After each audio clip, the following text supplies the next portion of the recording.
Hello സുഹൃത്തുക്കളെ, one of the first ladies gym in Wayanad, the pink gym, Kalpetta. ഇവിടെയാണ് ഞാനുള്ളത്. ഇവിടുത്തെ വിശേഷങ്ങളാണ് നിങ്ങളുടെ മുമ്പിൽ ഞാൻ അവതരിപ്പിക്കുന്നത്. ഇതിൻ്റെ ലൊക്കേഷൻ വരുന്നത് കൽപ്പറ്റ കൂടലായി റോഡ് ബൈപ്പാസ് റോഡിലാണ്. ഇന്നത്തെ നമ്മുടെ സമൂഹത്തിൽ ലേഡീസ് ഒരുപാട് തരത്തിലുള്ള ആരോഗ്യ പ്രശ്നങ്ങൾ നേരിടുന്നുണ്ട്. അതിനൊക്കെ നല്ലൊരു പരിഹാരമാണ് ഇത്തരത്തിലുള്ള ലേഡീസ് ജിം. ഷുഗറിൻ്റെ പ്രോബ്ലംസ് ഉള്ളവർക്ക് അത് കുറയ്ക്കുവാനും, കൊളസ്ട്രോൾ ഉള്ളവർക്ക് അത് കുറയ്ക്കുവാനും, ഓവർ വെയ്റ്റ് മൂലം ബുദ്ധിമുട്ടുന്നവർക്ക് വെയ്റ്റ് കുറയ്ക്കുവാനും, ബോഡി ഷേപ്പാക്കുവാനും വളരെ ഉപകാരപ്രദമാണ് ഇത്തരത്തിലുള്ള ഫിറ്റ്നസ് സെൻ്ററുകൾ. കൃത്യമായ രീതിയിൽ വർക്കൗട്ടും ഡയറ്റും ഫോളോ ചെയ്യുന്നവർക്ക് നല്ലൊരു റിസൾട്ട് കിട്ടുമെന്നുള്ളത് തീർച്ചയാണ്. നമസ്കാരം, എൻ്റെ പേര് ജനീഷ. ഞാൻ ദ പിങ്ക് ജിം എന്ന് പറഞ്ഞ ജിമ്മ് നടത്തിക്കൊണ്ടുപോവാണ്. വയനാട്ടിൽ ആദ്യമായിട്ടൊരു ലേഡീസ് ജിം എന്നൊരു കൺസെപ്റ്റ് വന്നത് ദ പിങ്ക് ജിമ്മിലൂടെയാണ്. കൂടുതലായിട്ട് നമ്മൾ കാർഡിയോ മാത്രമാണ് നമ്മുടെ ലേഡീസിന് അറിവുള്ളൂ. നമ്മൾ ലേഡീസിന് കൂടുതൽ കാർഡിയോ എന്നുള്ള കോൺസെപ്റ്റ് മാത്രമേ അറിയുള്ളൂ. ഒരു സ്ട്രെങ്തനിങ് അല്ലെങ്കിൽ റെസിസ്റ്റൻസ് ട്രെയിനിങ് എന്ന് പറയുന്ന ഒരു കാര്യം അറിയേയില്ല. ലേഡീസിന് ഒരു 30 കഴിഞ്ഞത് മുതൽ മസിൽ ലോസ് ഉണ്ടാവും. അതുകൊണ്ടാണ് അവർക്ക് ഈ ബോഡി പെയിൻസ്, അവർക്ക് കാലുവേദന, ഊരവേദന, കൈവേദന, അതൊന്നും പക്ഷെ അവർക്ക് അറിയില്ല. അപ്പോൾ കൂടുതലായിട്ട് നമ്മൾ കോൺസെൻട്രേറ്റ് ചെയ്യുന്നത് സ്ട്രെങ്ത് ട്രെയിനിങ്ങിലാണ്, അതായത് റെസിസ്റ്റൻസ് ട്രെയിനിങ്ങിൽ. നമ്മുടെ ഭാഷയിൽ പറയുമ്പോൾ വെയിറ്റ് ട്രെയിനിങ്, ഡംബിൾസും ഉണ്ട്, വെയ്റ്റ്സും ഉണ്ട്, മെഷീൻസും കൊണ്ടുള്ള വർക്കൗട്ടാണ്. ഈ ഇന്നത്തെ നാളിലും നമ്മുടെ വെയിറ്റ് ട്രെയിനിങ്ങിൻ്റെ ബെനിഫിറ്റ്സ് അറിയാത്തവർ ഒരുപാട് പേരുണ്ട്. ലേഡീസ് മസിൽസ് വരും എന്നുള്ളൊരു മിസ്കൺസെപ്റ്റ് കൊണ്ട് തന്നെ പലരും ജിമ്മിലേക്ക് ഇപ്പോഴും ഇടാത്ത ഒരു രീതി ഇപ്പോഴും ഉണ്ട്. പക്ഷെ അതല്ല വേണ്ടത്. നമ്മൾ കൂടുതൽ കാർഡിയോ വേണം, കാർഡിയോ ചെയ്യണം. കാർഡിയോ ചെയ്യുന്നതിലും എനിക്ക് തോന്നുന്നത് നമ്മൾ കൂടുതൽ കോൺസെൻട്രേറ്റ് ചെയ്യേണ്ടത് വെയിറ്റ് ട്രെയിനിങ്ങിലാണ്. ഇത് സ്ക്വാട്ട് മെഷീനാണ്. ഇതിൽ ബാക്ക് സ്ക്വാട്ടും ഹാക്ക് സ്ക്വാട്ടും ചെയ്യാൻ പറ്റും. നമ്മൾക്ക് പോസ്റ്റേഴ്സ് കറക്റ്റ് ആയവർക്കും കറക്റ്റ് ആവാനുള്ളവർക്കും എല്ലാം ചെയ്യാൻ പറ്റുന്നതാണ്. കുറച്ചും കൂടി കൂടുതൽ നമ്മളത് കൊടുക്കുന്നത് പോസ്റ്റേഴ്സ് കുറച്ച് കറക്റ്റ് ആവാനുള്ളവർക്ക് അല്ലെങ്കിൽ ആദ്യമായിട്ട് ചെയ്യുന്നവർക്കാണ്. അപ്പോൾ അവർക്ക് എന്ത് ചെയ്യാം, ഫ്രീ ആയിട്ട് സ്ക്വാട്ട് ചെയ്യുന്നതിനേക്കാളും കുറച്ചും കൂടി പോസ്റ്റർ കറക്റ്റായിട്ട് ചെയ്യാൻ പറ്റും. ചെയ്യുന്നത് എങ്ങനെയാണെന്ന് ഞാൻ കാണാം. കാല് നമ്മൾ എപ്പോഴും ഒരു ഷോൾഡർ വിഡ്ത്ത് ഗ്യാപ്പിലേക്ക് മാത്രം വെച്ചാൽ മതി. നമ്മുടെ ഷോൾഡറിനെ ഈ ഗ്യാപ്പിലേക്ക് പ്ലേസ് ചെയ്യുക. എന്നിട്ട് നമ്മുടെ ഹോൾഡ് ചെയ്യുക. സ്ലോലി ബാക്ക് പുഷ് ചെയ്ത് ഡൗൺ ചെയ്യുക. കാലുകൊണ്ട് തന്നെ എഴുന്നേൽക്കുക. സ്റ്റിഫാക്കി എഴുന്നേൽക്കാതിരിക്കുക. എപ്പോഴും നമ്മൾ ജോയിൻസിലേക്ക് ലോഡ് വരാത്ത വിധത്തിൽ ജോയിൻസിന് ഒരു ചെറിയ ബെൻഡ് വെക്കണം. സ്ലോലി ഡൗൺ ചെയ്യുക. പുഷ് ചെയ്ത് എഴുന്നേൽക്കുക. ബാക്ക് പുഷ് ചെയ്ത് സ്ലോലി ഡൗൺ ചെയ്യുക. ബാക്ക് പുഷ് ചെയ്ത് സ്ലോലി ഡൗൺ ചെയ്യുക. കഴിയുമ്പോൾ ഇങ്ങനെ ലോക്ക് ചെയ്യുക. ബിഗിനേഴ്സ് ജിമ്മിൽ വരുമ്പോൾ ശ്രദ്ധിക്കേണ്ടത് എന്താണെന്ന് വെച്ച് കഴിഞ്ഞാൽ അവരുടെ തിങ്സ് ഒന്നും മറക്കാതിരിക്കുക എന്നുള്ളതാണ്. അവർ പ്രോപ്പറായിട്ട് ഡ്രസ്സ് ഉപയോഗിക്കുക. അതായത് ഒരു ട്രാക്ക് സൂട്ട്, ബനിയന്, അല്ലെങ്കിൽ ട്രൗസേഴ്സ്, ബനിയൻസ്, എന്തെങ്കിലും കംഫർട്ടബിൾ ആയിട്ടുള്ള വയേഴ്സ് എടുക്കുക. അതുപോലെ ഷൂസ് എപ്പോഴും ഉപയോഗിക്കുക. ഷൂസ് അകത്ത് ഉപയോഗിക്കുന്നത് വേറെ തന്നെ സെപ്പറേറ്റ് ആയിട്ട് തന്നെ ഉപയോഗിക്കുക. അതുപോലെ എന്നും നല്ല സ്വെറ്റിംഗ് ഉണ്ടാവും. അപ്പോൾ അവരെന്ത് ചെയ്യണം, എന്നും അവരുടെ ക്ലോത്തിങ്സ് വാഷ് ചെയ്യാൻ വേണ്ടി പ്രത്യേകം ശ്രദ്ധിക്കുക. അതുപോലെ വെള്ളം കരുതുക. അതുപോലെ ഒരു ടവൽ കരുതുക. നമ്മൾക്ക് വിയർപ്പുണ്ടാവും, അത് നമ്മൾക്ക് തുടയ്ക്കാൻ നമ്മുടെ മെഷീൻസിലിടാൻ അവരെപ്പോഴും ഒരു ടവൽസ് കരുതണം. അതാണ് നമ്മൾ ജിമ്മിൽ വരുന്ന ബിഗിനേഴ്സ് ആദ്യം ശ്രദ്ധിക്കേണ്ട കാര്യങ്ങൾ. പിന്നെ അവരെന്ന് പറഞ്ഞു കഴിഞ്ഞാൽ നേരെ വന്ന് വർക്കൗട്ട് ചെയ്യല്ല. ആദ്യം വന്നിട്ട് ഒന്ന് സ്ട്രെച്ച് ചെയ്യണം, ഒന്ന് വാമപ്പ് ചെയ്യണം. ഒരു ഡൈനാമിക് സ്ട്രെച്ചൊക്കെ കൊടുത്ത് വാമാക്കി കുറച്ച് കാർഡിയോ ഒക്കെ ചെയ്ത് കുറച്ച് സൈക്കിൾ അല്ലെങ്കിൽ ട്രെഡ്മിൽ യൂസ് ചെയ്യാൻ, അല്ലെങ്കിൽ കുറച്ച് ഹൈനീസ് ജമ്പിങ് ജാക്സ് ഒക്കെ പോലത്തെ ചെറിയ ചെറിയ കാർഡിയോ വർക്കൗട്ട് കൊടുത്തിട്ട് ഒന്ന് വാമപ്പ് ആക്കുക. അതിനുശേഷം നിങ്ങൾ വെയിറ്റ് ട്രെയിനിങ് ചെയ്യാൻ കുറച്ചും കൂടി നിങ്ങൾ അതിന് പ്രാപ്തരാകുമ്പോൾ മാത്രമേ നമ്മൾ വെയിറ്റ് ട്രെയിനിങ് ചെയ്ത് തുടങ്ങുള്ളൂ. അതും വെയിറ്റ് ട്രെയിനിങ്ങിൽ ആദ്യമേ കയറി ഹെവി വെയിറ്റ്സ് എടുക്കണം എന്നുള്ള വാശി പിടിക്കാതിരിക്കുക. ലൈറ്റ് വെയിറ്റിൽ നിന്ന് സ്റ്റാർട്ട് ചെയ്ത്, അല്ലെങ്കിൽ 2.5 എന്നുള്ള വെയിറ്റിൽ നിന്നൊക്കെ സ്റ്റാർട്ട് ചെയ്ത് ലൈറ്റായിട്ട് വർക്കൗട്ട് ചെയ്തിട്ട് ഒരു ഹെവി വെയിറ്റിലേക്കും അല്ലെങ്കിൽ ഒരു മെഷീൻസ് ഉപയോഗിക്കുക എന്നുള്ള ആ ഒരു വാശിയൊക്കെ ഒഴിവാക്കിയിട്ട് ചെറിയ വെയിറ്റിൽ നിന്നും തുടങ്ങിയിട്ട് നല്ല കൺസിസ്റ്റന്റ് ആയിട്ട് വർക്കൗട്ട് ചെയ്യുക. അതാണ് ഒരു ബിഗിനർ ആദ്യം ശ്രദ്ധിക്കേണ്ട കാര്യങ്ങൾ. ഇപ്പോൾ ഒരുപാട് ആൾക്കാർക്ക് ഷുഗർ, കൊളസ്ട്രോൾ അങ്ങനത്തെ പ്രോബ്ലംസ് ഉണ്ട്. അപ്പോൾ അങ്ങനെ പ്രോബ്ലംസ് ഉള്ളവർ ഇവിടെ വന്ന് വർക്കൗട്ട് റെഗുലറായിട്ട് തുടരുകയാണെങ്കിൽ അതിൽ നല്ല വ്യത്യാസം കാണുന്നു. ഒരുപാട് പേർക്ക് വ്യത്യാസമുണ്ട്. നമ്മൾ ജിമ്മിൽ കളിക്കുന്നവർ തന്നെ ഷുഗർ ഉണ്ടായിരുന്ന പേഷ്യൻസ് ഒക്കെ ഉണ്ടായിരുന്നു. 400-300 സംതിങ് ഷുഗർ ഒക്കെ ഉള്ള പേഷ്യൻ്റ് ഉണ്ടായിരുന്നു. ആള് കൺസിസ്റ്റന്റ് വർക്കൗട്ട് ചെയ്ത് എനിക്ക് തോന്നുന്നു 2.5-3 months വർക്കൗട്ട് ചെയ്തപ്പോൾ തന്നെ 200 സംതിങ്ങിലേക്ക് എത്തിയിട്ടുണ്ടായിരുന്നു ഷുഗർ. വർക്കൗട്ട് ചെയ്യുന്നതിന് ഷുഗറിനെയും കൊളസ്ട്രോളിനെയും കൺട്രോൾ ചെയ്യാനുള്ള എന്താ പറയുക നന്നായിട്ട് സാധിക്കുന്നതാണ് എനിക്ക് എൻ്റെ എന്താ പറയുക അനുഭവത്തിൽ നിന്ന് എനിക്ക് മനസ്സിലായിട്ടുള്ളത്. ഞാൻ കുറേ പേർക്ക് ട്രെയിനിങ് കൊടുത്തിട്ടുണ്ട്, എല്ലാവർക്കും വ്യത്യാസം കണ്ടിട്ടുമുണ്ട്. ആ ഒരു എന്താ പറയുക എക്സ്പീരിയൻസ് കൊണ്ട് തന്നെ നമ്മൾ പറയുന്നതാണ്. വർക്കൗട്ട് നിങ്ങൾ കൺസിസ്റ്റന്റ് ആയിട്ട് കൊണ്ടുപോവുകയാണെങ്കിൽ ഉറപ്പായിട്ടും വ്യത്യാസം ഉണ്ടാവും.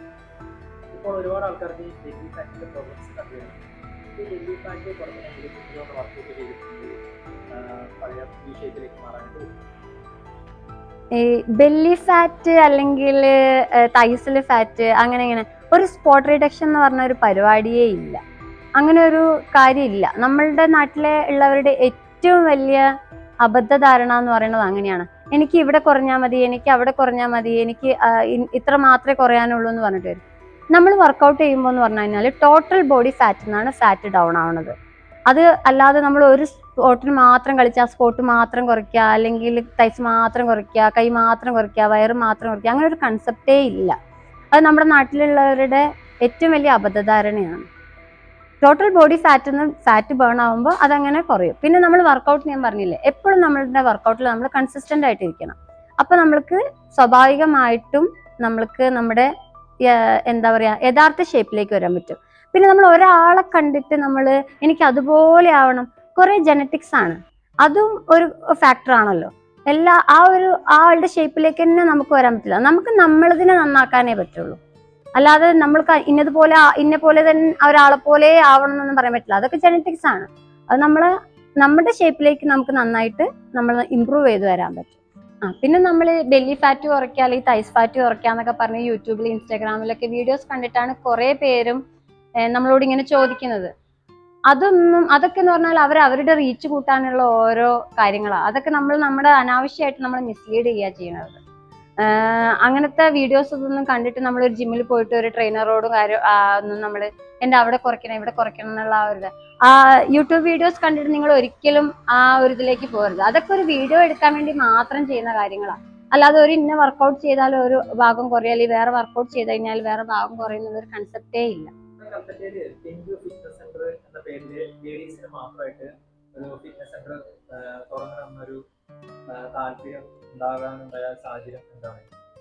നമുക്കൊരു ഓൾറെഡി ഒരു ഔട്ട്ലെറ്റ് ഉണ്ട്, സിവിലിൽ ഫൈറ്റ് ക്ലബ്ബ് എന്നാണ് പേര്. അതിന്റെ സെക്കൻഡ് ഔട്ട്ലെറ്റ് ആണിത്. അപ്പോൾ നമുക്ക് അവിടെ ഉണ്ടായിരുന്ന സമയത്ത് തന്നെ ലേഡീസിന് കുറച്ച് ലേഡീസ് ടൈം വേണം, അവർക്ക് സിംഗിൾ ആയിട്ട് ടൈം വേണം, ഒരു ലേഡി ട്രെയിനർ വേണം, അങ്ങനെയൊക്കെ കുറേ ആവശ്യങ്ങളുള്ളവരുണ്ടായിരുന്നു. പിന്നെ നമുക്ക് ഒരുപാട് കോളുകൾ വരുന്നുണ്ടായിരുന്നു. ലേഡീസിന് മാത്രം ടൈം അവൈലബിൾ ആണോ, ലേഡീസിന് മാത്രം ട്രെയിനർ അവൈലബിൾ ആണോ, പ്രത്യേക പെർട്ടിക്കുലർ ടൈം അവൈലബിൾ ആണോ എന്നൊക്കെ ചോദിച്ചിട്ട്. അപ്പോൾ നമ്മൾ ചോദിച്ചു സെക്കൻഡ് ഔട്ട്ലെറ്റ് തുടങ്ങുന്നത് ഒരു ലേഡീസ് എക്സ്ക്ലൂസീവ്ലി ഫോർ ലേഡീസിന് ഉള്ളൊരു കൺസെപ്റ്റ് ഇടാന്ന്. അപ്പോൾ നമ്മൾ ലേഡീസ് എന്ന് പറഞ്ഞപ്പോൾ നമ്മൾ ഒരു പിങ്കെന്ന് പേര് കൊടുക്കുക, മൊത്തത്തിൽ നമ്മൾ കളർ കോർഡിനേഷനും പിങ്കും ബ്ലാക്ക് ആക്കുക എന്നുള്ള അങ്ങനെ നമ്മളൊരു ലേഡീസ് ജിം തുറന്നതാണ്. എല്ലാവരും നല്ല കംഫർട്ടബിൾ ആണ്. ഇപ്പം കളിക്കാൻ വരുന്ന എല്ലാവരും നന്നായിട്ട് നല്ല അഭിപ്രായം പറയുന്നുണ്ട്. പിന്നെ അവർക്ക് കംഫർട്ടബിളായി കളിക്കാൻ പറ്റുന്നുണ്ട് എന്ന് പറയുന്നുണ്ട്. പിന്നെ എന്താ പറയുക, അവർക്ക് ഇപ്പോൾ വെയിറ്റ് ട്രെയിനിങ് ചെയ്യണം, വെയിറ്റ് ട്രെയിനിങ് ചെയ്യുന്നതിൻ്റെ ഗുണങ്ങൾ അറിയാം, വെയിറ്റ് ട്രെയിനിങ് ചെയ്യുന്നുണ്ട്. എല്ലാവരും ഇപ്പോൾ ഇഷ്ടപ്പെട്ടു വരുന്നുണ്ട് വെയിറ്റ് ട്രെയിനിങ്. മറ്റേത് എല്ലാവർക്കും ഒരു കാർഡിയോ മാത്രം ചെയ്യാന്നുള്ള ഒരിതായിരുന്നു. ഇപ്പോൾ പക്ഷെ എല്ലാവരും വെയിറ്റ് ട്രെയിനിങ് നല്ല ഇഷ്ടപ്പെട്ട് വരുന്നുണ്ട്. എല്ലാവരും നല്ല താല്പര്യത്തോടു കൂടി ചെയ്യുന്നുണ്ട്. എല്ലാവർക്കും നല്ല വ്യത്യാസമുണ്ട്. വരുന്നവരെല്ലാവരും നല്ല വ്യത്യാസമുണ്ട്, നല്ല അഭിപ്രായവും പറയുന്നുണ്ട്. നമ്മൾ ഒരു ജിമ്മിൽ അവൈലബിൾ ആവുന്ന എല്ലാ ട്രെയിനിങ്സും കൊടുക്കുന്നുണ്ട്. കാർഡിയോ കൊടുക്കുന്നുണ്ട്, ക്രോസ്ഫിറ്റ് കൊടുക്കുന്നുണ്ട്, വെയിറ്റ് ട്രെയിനിങ് കൊടുക്കുന്നുണ്ട്. പിന്നെ പെർട്ടിക്കുലർ ആയിട്ട് എന്താ പറയുക, ഒരു ഗ്രൂപ്പ് വർക്കൗട്ട് സെക്ഷൻസ് വളരെ കുറവാണ്, ഇൻഡിവിജ്വൽ വർക്കൗട്ട്സ് ആണ്. കാരണം എല്ലാവരും ഇൻഡിവിജ്വൽ ടൈമിന് വരുന്നവരാണ്. ചിലർ സ്റ്റുഡൻസ് ആണ്, ചിലർ വർക്ക് ചെയ്യണവരാണ്, ചിലർ ഹൗസ് വൈഫ്സ് ആണ്. പിന്നെ ഓരോരുത്തരുടെ ഡ്യൂട്ടി ടൈം വേറെയാണ്. അപ്പൊ നമുക്കൊരു ബാച്ച് വൈസ് ഒരു ടീമായിട്ട് കൊടുക്കാനുള്ളത് കുറവാണ്. അപ്പൊ നമ്മൾ എന്തെങ്കിലും സിംഗിൾ വർക്കൗട്ട്സ് ആണ്, ഓരോരുത്തരുടെ നീഡ്സിനും വോൺസിനും അനുസരിച്ചുള്ള വർക്കൗട്ടാണ് നമ്മൾ കൊടുക്കുന്നത്. ഇതിവിടെ ഫിൽ ചെയ്യണം കേട്ടോ, സേഫ്റ്റിക്ക് വേണ്ടിയിട്ടാണ്. അത് കഴിഞ്ഞ് സ്റ്റാർട്ട് അടിക്കാം, നിർക്കാൻ വരും.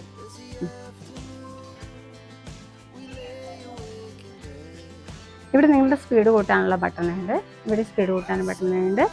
എന്തെങ്കിലും ഇഞ്ചുറി വരും തോന്നുകയാണെങ്കിൽ ഇത് വലിക്കുക. ഈ മാഗ്നറ്റിലാണ് ട്രെഡ്മിൽ പ്രവർത്തിക്കുന്നത്. അപ്പോൾ അത് വലിക്കുക, അല്ലെങ്കിൽ സ്റ്റോപ്പ് അടിക്കുക. ഓക്കെ, സ്പീഡ് ചെറുതായിട്ട് കൂട്ടാനാണെങ്കിൽ ഇവിടെ നിൽക്കുക. സ്പീഡ്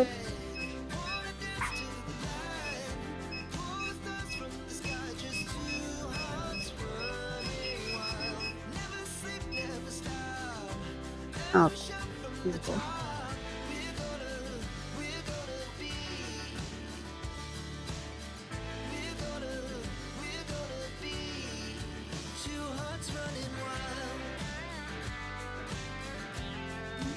നമ്മളൊരു ട്രെഡ്മിൽ കയറി കഴിഞ്ഞ് കഴിഞ്ഞാൽ ആദ്യം ചെയ്യേണ്ടത് എന്താണെന്ന് വെച്ച് കഴിഞ്ഞാൽ ഈ ക്ലിപ്പ് നമ്മളെ മേലെ കുത്തുക എന്നുള്ളതാണ്. എവിടെയെങ്കിലും ഡ്രസ്സിൽ എവിടെയെങ്കിലും കുത്തി വെക്കുക. ഈ മാഗ്നറ്റിലാണ് ട്രെഡ്മിൽ പ്രവർത്തിക്കുന്നത്. ഈ മാഗ്നറ്റ് നമ്മൾ ഇരുന്ന് റിമൂവ് ആയി കഴിഞ്ഞ് കഴിഞ്ഞാൽ ട്രെഡ്മില്ലിൽ സ്വന്തം ഓഫ് ആവും. നമ്മൾ സ്റ്റാർട്ട് അടിച്ച് മെഷീൻ ഓഫാക്കുക. മെഷീൻ സെക്കൻഡ്സിനുള്ളിൽ സ്റ്റാർട്ട് ആവും. സാധാരണ നമ്മൾ എങ്ങനെയാണോ നടക്കുന്നത് അതുപോലെ നടക്കുക. ഇതാണ് നമുക്ക് ട്രെഡ്മില്ലിൽ പിടിക്കാനുള്ള സ്ഥലം. പക്ഷെ മിക്കവാറും പേരും പിടിക്കുക ഇവിടെയാണ്. അപ്പോൾ പെട്ടെന്ന് ട്രെഡ്മിൽ സ്പീഡ് കൂടുക, അല്ലെങ്കിൽ നമ്മൾ ട്രെഡ്മിൽ ഉപയോഗിച്ചുകൊണ്ടിരിക്കുന്നതിൻ്റെ ഇടയ്ക്ക് നമ്മൾക്ക് എന്തെങ്കിലും വോമിറ്റ് ചെയ്യാൻ വരിക, അല്ലെങ്കിൽ തലകറങ്ങുക, എന്തെങ്കിലുമൊക്കെ സംഭവിക്കാം. അപ്പോൾ നമ്മൾ ഇവിടെ പിടിച്ചു നിൽക്കണമെങ്കിൽ സ്വാഭാവികമായിട്ട് പിടി മുറുകിപ്പോകും. അപ്പോൾ നമ്മുടെ സ്പീഡ് കൂട്ടുന്ന ബട്ടണാണ് ഞാൻ പിടിക്കുന്നത്. അപ്പം വീണ്ടും വീണ്ടും കൂടുതൽ സ്പീഡാവും. അപ്പോൾ നമ്മൾ ഇത് ഉപയോഗിച്ചിട്ടില്ല എങ്കിൽ, ക്ലിപ്പ് നമ്മൾ കുത്തി വെച്ചിട്ടില്ല എന്നുണ്ടെങ്കിൽ നമ്മൾ ഇതിൽ വീഴും. ഈ മെഷീൻസ് ഓഫ് ആവില്ല. മെഷീനിൽ കിടന്ന് നമ്മളിങ്ങനെ വരുന്നുകൊണ്ടിരിക്കും. നമുക്ക് ഒരുപാട് ഇഞ്ചുറി വരും. നമ്മൾ ഒരുപക്ഷെ ഇത് നമ്മൾ ഘടിപ്പിച്ചിട്ടുണ്ടെങ്കിൽ നമ്മൾ ബാക്കിലേക്ക് വലിയുമ്പോൾ ഈ മാഗ്നറ്റ് അവിടെ നിന്ന് വരും, മെഷീൻ സ്വന്തം ഓഫാവും. മെഷീൻ ഇപ്പോൾ ഓഫായി. അതിന് വേണ്ടിയിട്ടാണ് നമ്മൾ ചെയ്യുന്നത്. പക്ഷെ ഇത് മിക്കവാറും പേരും ചെയ്യൂല. എല്ലാവരും വണ്ടിയിൽ കയറി കഴിഞ്ഞാൽ സീറ്റ് ബെൽറ്റ് ഇടണമെന്ന് പറഞ്ഞാൽ ഇടിയില്ലാത്തതുപോലെ ഇഞ്ചുറി വരുമ്പോൾ മാത്രം, അല്ലെങ്കിൽ അപകടം സംഭവിച്ചു കഴിയുമ്പോൾ മാത്രമാണല്ലോ അത് നമ്മൾ ഓർക്കുക. അതുപോലെയാണ് എന്തെങ്കിലും ഇഞ്ചുറി വന്നു കഴിയുമ്പോൾ മാത്രമേ നമ്മൾക്ക് ഇത് ഓർമ്മ ഉണ്ടാവുള്ളൂ. സ്റ്റാർട്ട് ചെയ്യാം.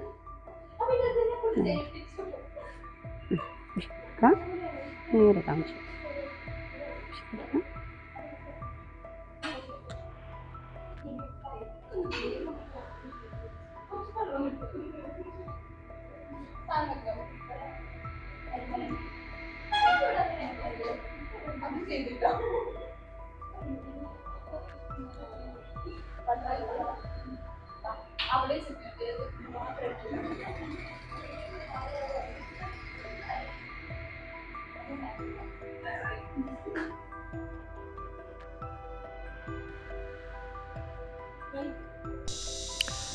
ഈ ഫിറ്റ്നസ് സെൻറ്ററിൻ്റെ നമ്പർ നമ്മുടെ ചാനലിൻ്റെ അടിയിൽ ഡിസ്ക്രിപ്ഷൻ ബോക്സിൽ കൊടുക്കുന്നതായിരിക്കും. താല്പര്യമുള്ളവർക്ക് ഇവരെ കോൺടാക്റ്റ് ചെയ്യാവുന്നതാണ്.